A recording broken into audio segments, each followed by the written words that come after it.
प्रणाम, नमस्कार, good morning, सत श्री अकाल। अब एज अ वॉकर वॉकर मतलब अब पद यात्रा, मॉर्निंग वॉक, इवनिंग वॉक आप सब भी करते ही होंगे एक टाइम। तो हमने कहा चलो एक ऑब्जर्वेशन करते हैं।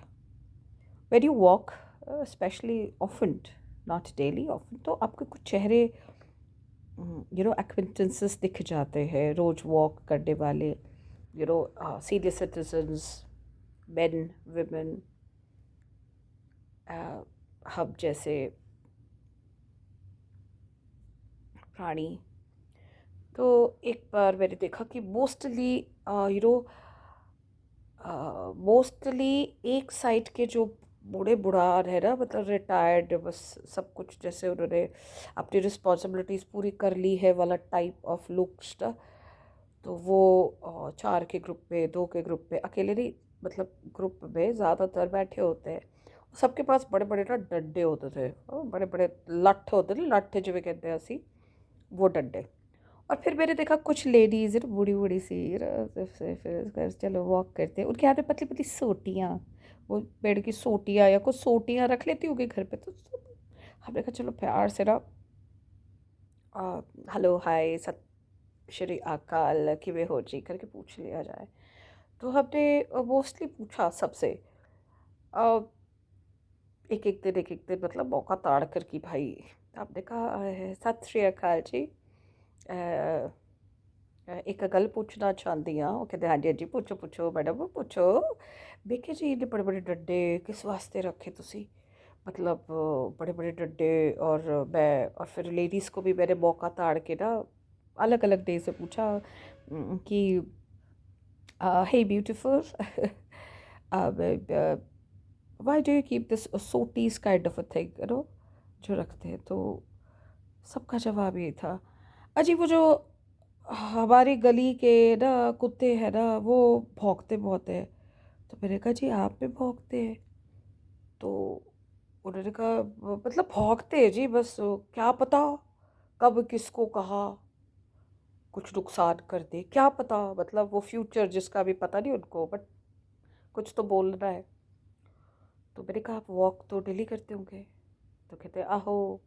मैं कहा that's so good for your health, you must do walk at this age of yours. तो मैंने कहा फिर डेली आपकी मुलाकात कौन से कुत्तों से हो जाती है जिससे आपको इतना अंदर से इफ सेड बट आ गया? फ़िलहाल तो आप मुझे अच्छे खासे देखो, और आप तैयार वॉक करते हुए दिखाई दे रहे हो, काफ़ी सालों से करते हो, और काफ़ी सालों से ये आसपास आपके अन्य जीव जंतु भी इसी सेक्टर में शायद पैदा हुए हो, इसी में हो, और बहुत अच्छे लोग भी इनको खाना वाना दे रहे हैं, वैक्सीनेशन करा रहे, स्प्रे करा रहे, इनका ख्याल रख रहे हैं।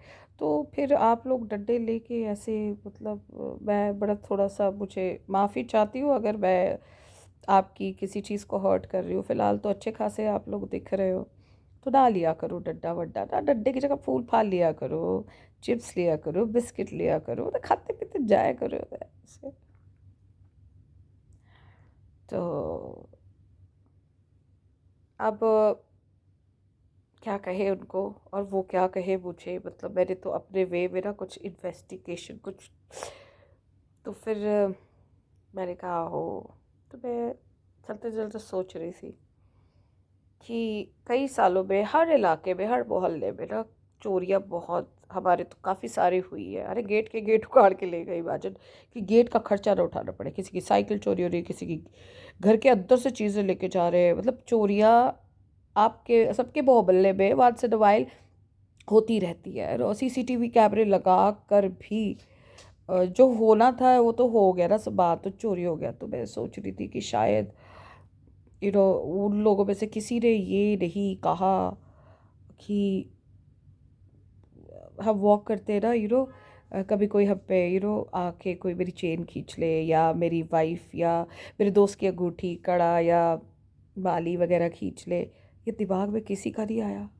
तो मैंने सोचा यार कितना माइंडसेट, मतलब वो बेजुबानों को पता ही नहीं ना, वो बेजुबान उनको जानते हैं ना, उनको ये पता है कि किसी दिन उनको बोरे में डाल के उठा के फेंक भी दिया जाएगा ना, उनको बेचारों को ये भी पता नहीं कि वो डंडे में से कौन सा डंडा उसके सिर पे पड़ेगा, और फिर उसका इलाज कौन करवाएगा। वो तो बेचारा पड़ा पड़ा अपना वेट ही कर रहा होगा कब जख्म भरे, और ज़्यादा जख्म हो गया तो फिर तो ये बेजुबान बोल ही नहीं सकते। तो अब उन्होंने कहा अगर मगर अगर ये काट लेता, अगर ये, फिर कई लोग और थोड़े आगे होते हैं, वो झूठ बोलते हैं, बच्चे को भावुक वो करते हैं, देखो अब बुजुर्ग बुजुर्ग और बच्चों को बीच में ज़रूर लाएंगे, वे they have to speak lies, ऐसे ऐसे काले सोल्स क से होते हैं, तो वो थोड़ा और आगे चल के ऐसी चीज़ें बोलते हैं। किसी को ये नहीं पता कि भाई जिस दिन चोर आके बीच सड़क पे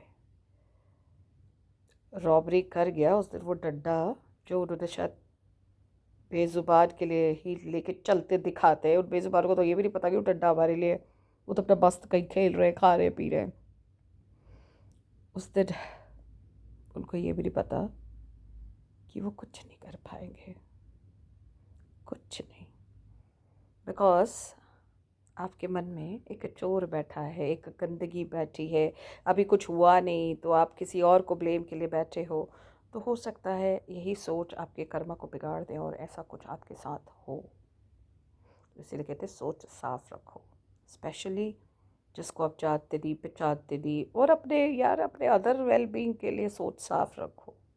कुत्ता बिल्ली जानवर पेड़ पौधे, इससे दुश्मनी लेके हम इंसान बैठे हुए हैं यार, और फिर बड़े चौड़ दे डाल असी भैया आई, मेरे तो हजम ही नहीं होती आजकल कुछ चीज़ें ना, मतलब जब से होश आया है, पहले बेहोश थे दुनियादारी की रिस्पॉन्सिबिलिटी के चक्कर में, जब से होश आया तो ऐसे होश उड़े कि पूछो ना इसलिए होश उड़ाना बहुत ज़रूरी है, जितनी जल्दी होश उड़े उतनी जल्दी साफ साफ दिखाई देने लगेगा कि सारे बेहोश हैं।